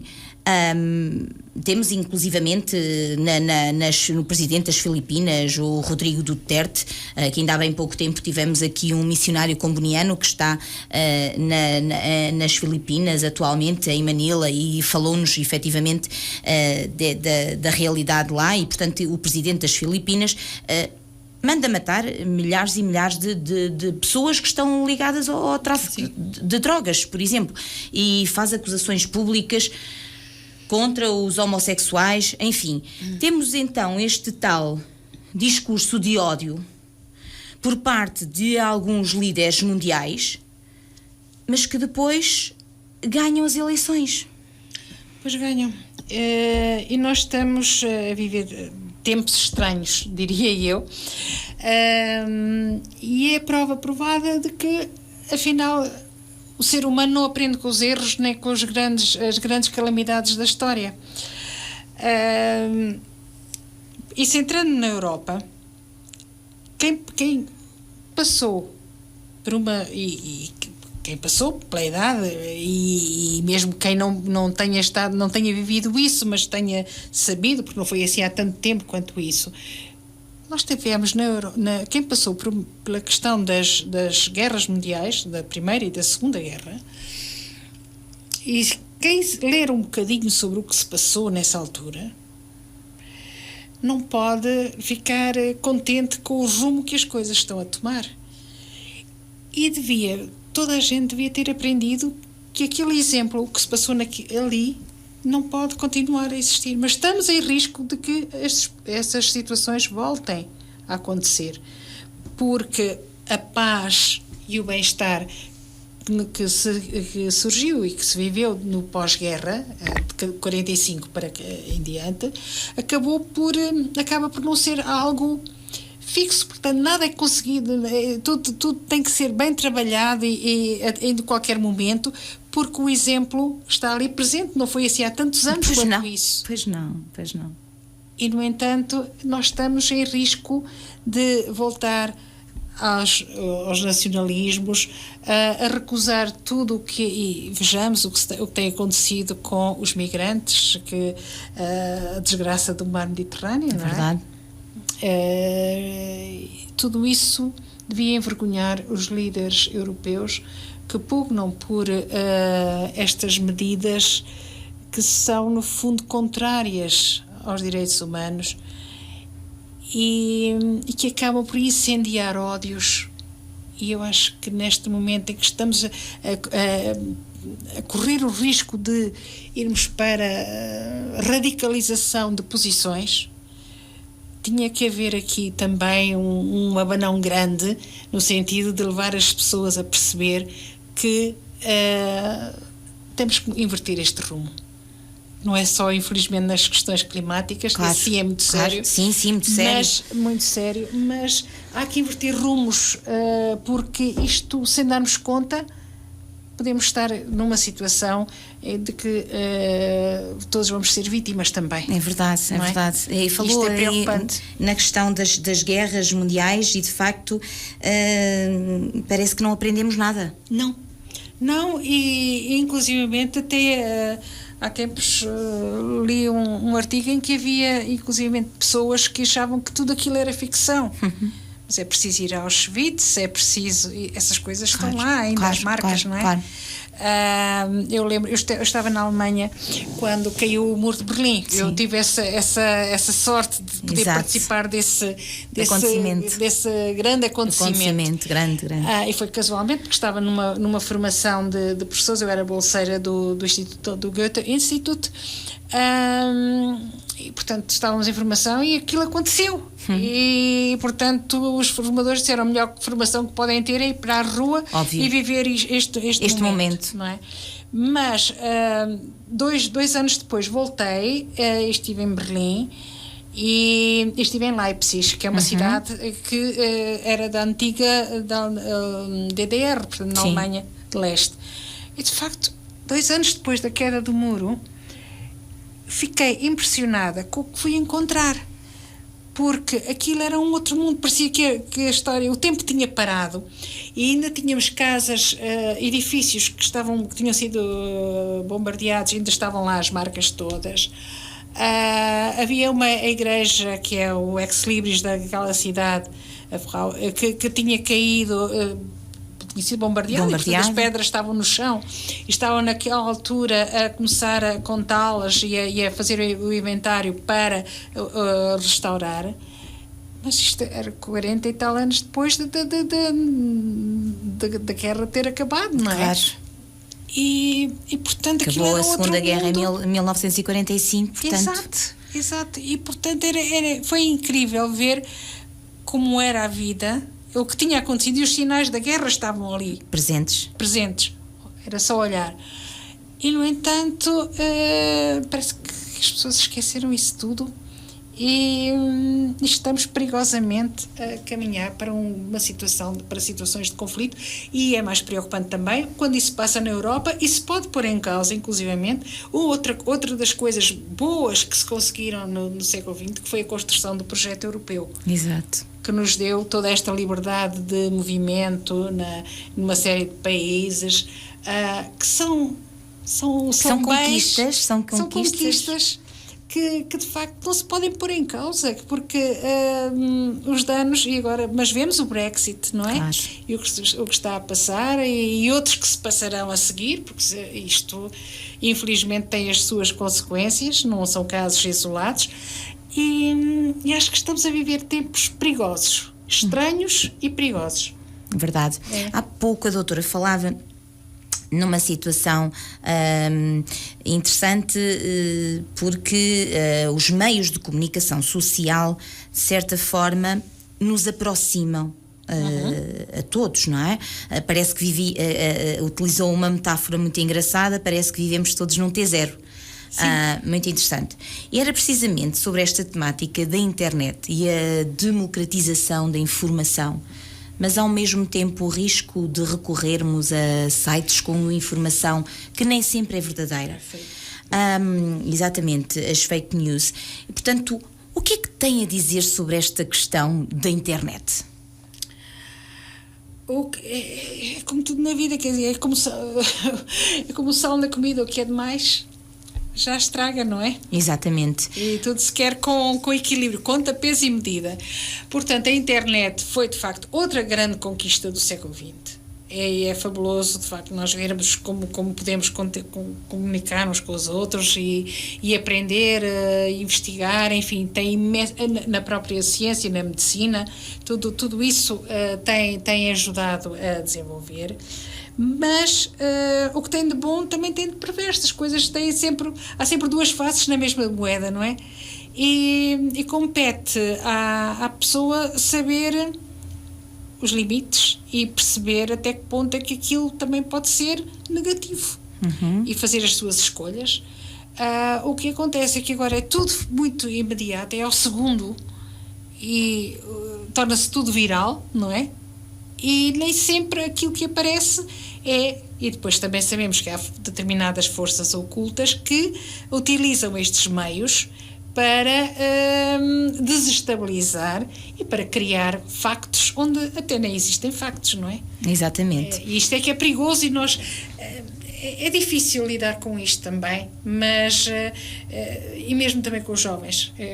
Voltamos sempre à mesma, logo de pequeninos, uma educação para as tecnologias, porque eu acho que é muito, muito importante. Agora, isso dá muito trabalho, e mesmo numa escola, preparar uma aula em que os alunos façam investigação, se quisermos fazer um trabalho mesmo sério, dá imenso trabalho, porque temos nós que estar a ver quais são os sites e escolher e arranjar tarefas para eles irem buscar a determinados sites, mas porque senão corremos o risco de eles fazerem copy-paste, não é? Claro. De certa forma eles têm a tarefa muito facilitada, mas ao mesmo tempo tudo lhes é dado. Mas é preciso ensiná-los a filtrar a informação. E aí é que está a dificuldade. É verdade. Porque está tudo ali, mas depois... Não conseguem selecionar, não conseguem filtrar, como dizia. Exato. E depois não conseguem também relativizar as coisas. Porque dão como adquirido que o que está ali é a lei.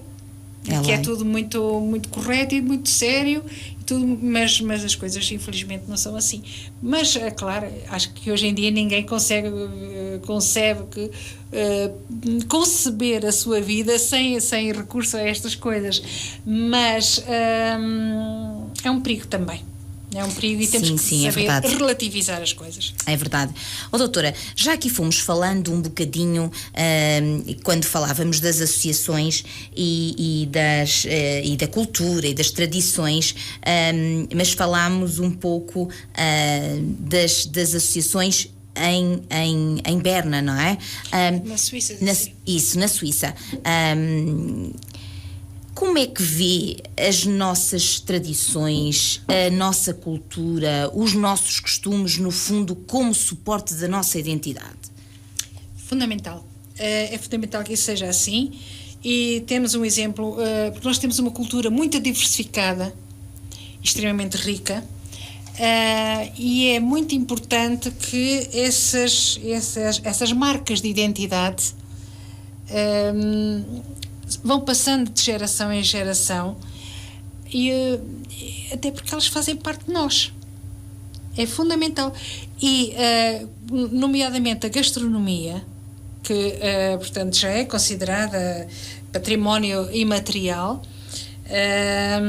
Acho que é das maiores riquezas que nós temos. Somos um país muito pequeno, mas com uma grande diversidade a esse nível, e hoje corremos o risco de ficarmos sem esses saberes, se não houver todo um trabalho de manutenção e de divulgação das técnicas,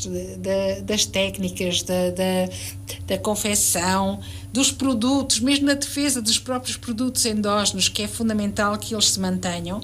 Nós corremos o risco de qualquer dia estarmos só a comer as batatas fritas e os hambúrgueres do McDonald's, porque isso é que é considerado o bom, não é? E o resto?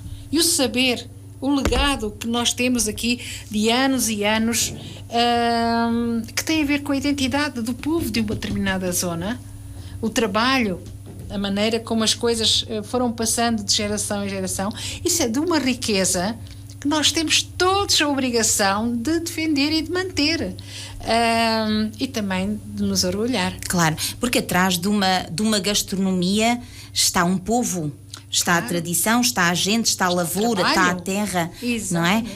Está o traje, está os cantares. Tudo, está tudo associado, e nós aí temos que zelar pela manutenção e tentar que os jovens também percebam que isso é uma herança cultural que têm das suas famílias, dos locais onde viveram, e que é um enriquecimento. E eu penso que agora as coisas já estão melhor do que aqui há uns anos atrás, mas eu acho que as escolas também têm um papel fundamental. Têm um papel fundamental, é? Precisamente nesta sensibilização, e as autarquias e claro as associações, enfim, tem que haver aqui todo um trabalho conjunto para a defesa da nossa maior riqueza, que é a nossa cultura, a nossa identidade.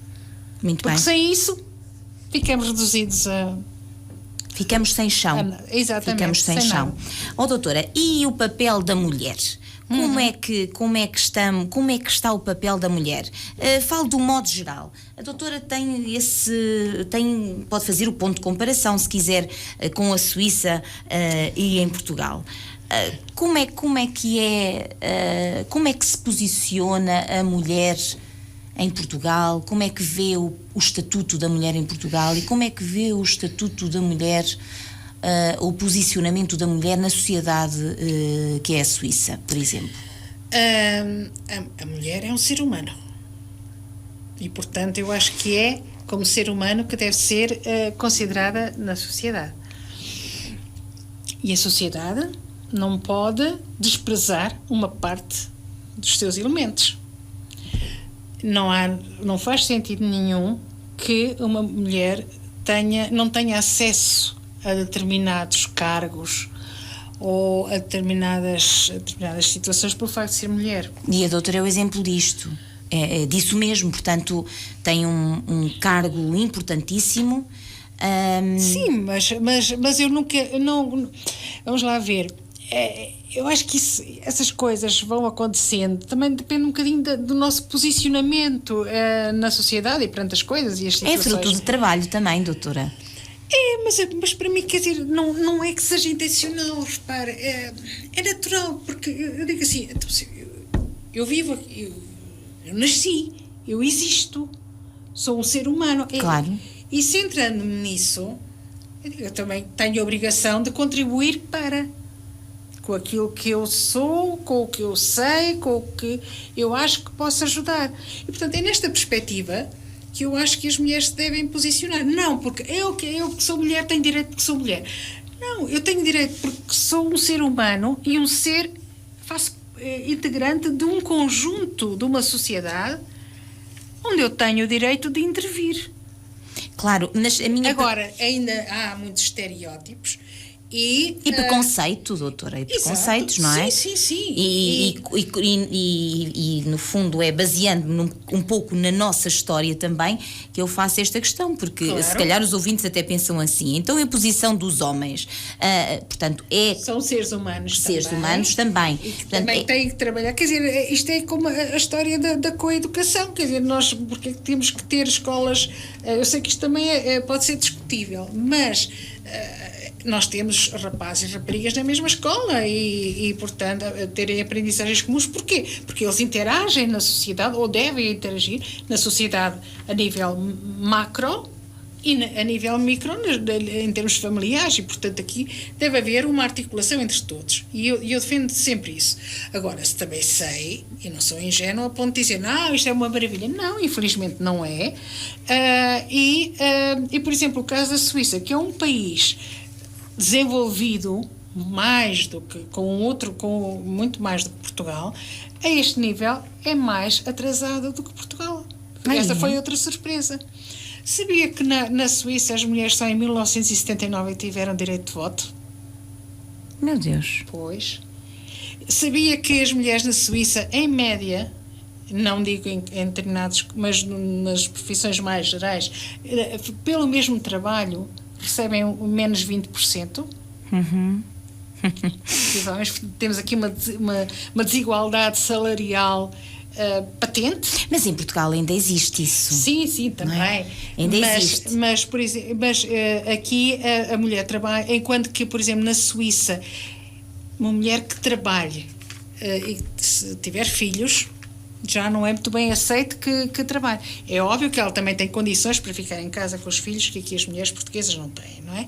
Mas há um conceito ainda mais tradicional do papel da mulher na sociedade suíça. Disso não tinha noção. Pois nem eu também tive quando lá cheguei, do que propriamente aqui em Portugal. Eu acho que nós aqui, a esse nível, estamos mais avançados. A nível dessa mentalidade.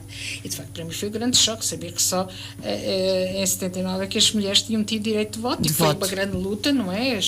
Houve ali lutas muito fortes para conseguirem esse direito de voto. Muito bem. De facto, não tinha percepção. Não, eu acho que. E a cultura, doutora? Como é que é a cultura na Suíça? A cultura a nível de teatro, sim, uma grande oferta. Uma grande oferta. E a cultura. Concertos, imensos. Cinema, fotografia, arte. Tudo. Muita arte, muitas exposições. A oferta cultural é muito grande e a todos os níveis, mesmo naquilo que tem a ver com a manutenção das culturas tradicionais. Também há um grande trabalho e muita oferta a esse nível. Portanto, os suíços são muito zelosos das suas tradições, da sua cultura, e não se distraem. Que tipo de cultura é que choca, por exemplo, com os portugueses? Por exemplo, a nível da gastronomia, falou há pouco dos enchidos de nós com de carne de veado com nós. Carne de veado com nós. Mas nunca também nunca me tinha passado pela cabeça. Isso é uma diferença. Uma diferença. Sim. A nível da gastronomia, por exemplo. Nós, posso dizer sem qualquer tipo de preconceito que a nossa gastronomia está noutro campeonato, é muito mais diversificada do que a gastronomia suíça. A Suíça assenta nos produtos base, o leite, o queijo, enchidos, e já está. E, portanto, fazem o fondue de queijo, ou a raclette, que é queijo, no fundo, derretido, gratinado sobre as batatas. Produtos da montanha, produtos naturais, produtos endógenos, mas não há grande diversidade. O que há diferente depois já é trabalhado, já é um bocado de influência dos outros países, da gastronomia francesa. Isto não quer dizer que não haja restaurantes ótimos na Suíça, porque há. Claro que sim. Mas, em termos da diversidade gastronómica, nós somos muito mais ricos. Nós aí damos cartas. E a doutora, diga-me uma coisa, em sua casa faz uma alimentação... Ora bem, misturo, vou já aprendendo umas coisas, já faço bom fondue de queijo, segundo dizem, já aprendi a técnica, a raclette também faço, de vez em quando, mas obviamente que... repita, a raclette... A raclette, o fondue é, portanto, o queijo derretido. Sim. E depois vamos lá com um garfinho, espetamos bocadinhos de pão no queijo e vamos comer. A raclette são fatias de queijo que se põe numa maquineta própria e que vai derretendo, e depois pomos aquele queijo derretido em cima das batatas cozidas. Muito engraçado. É bom, é bom. Isto só, digamos, é o que é mais tradicional. A doutora vai passar o seu Natal aqui ou lá? E lá. vai comer as batatas com o bacalhau? Vou comer O que é que é bacalhau, tradição bacalhau, lá sim, na... sim. Ai, é engraçado que a celebração de Natal é diferente. Agora é que é o advento. Começou agora no dia 1. No dia 1. E é o tempo, os preparativos de preparar as bolachinhas, os pequenos presentes para dar aos amigos e aos familiares. É uma outra noção.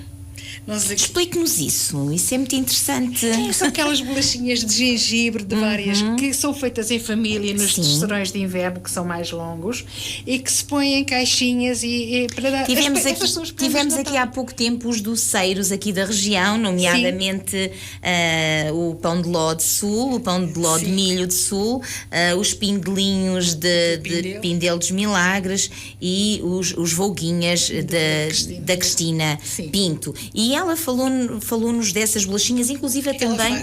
Ela faz. Já sabe, sim. Exatamente. Mas e a tradição é. E também a Lúcia de Sul também faz. Também faz, sim. Essas bolachinhas. Mas então, são bolachinhas caseiras. A doutora também faz? Já fiz. Este ano ainda não fiz, mas já sei fazer. E aquilo é fácil, porque depois temos as forminhas. As formas, não é? Mas a tradição é esta: é que o Natal é dar qualquer coisa de nós aos outros. Enquanto que aqui há mais consumismo aqui. Aqui é comprar coisas e se calhar tem que ser coisas muito...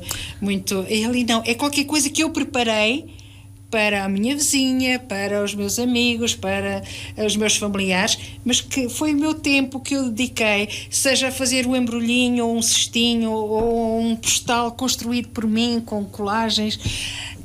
Isto é muito engraçado, porque nós encontramos depois os materiais disponíveis, e este é que é o Natal, é a preparação das coisas que são feitas por nós, no nosso tempo, que dedicamos aos outros.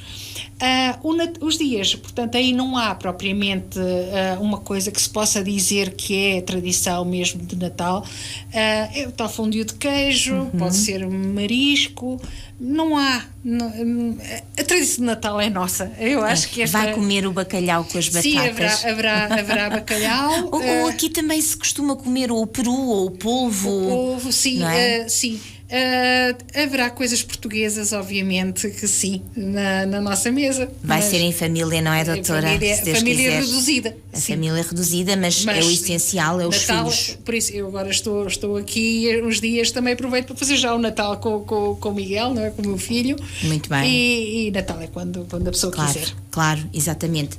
Doutora, estamos no final. Já acabou? Estamos, é verdade, passou a correr.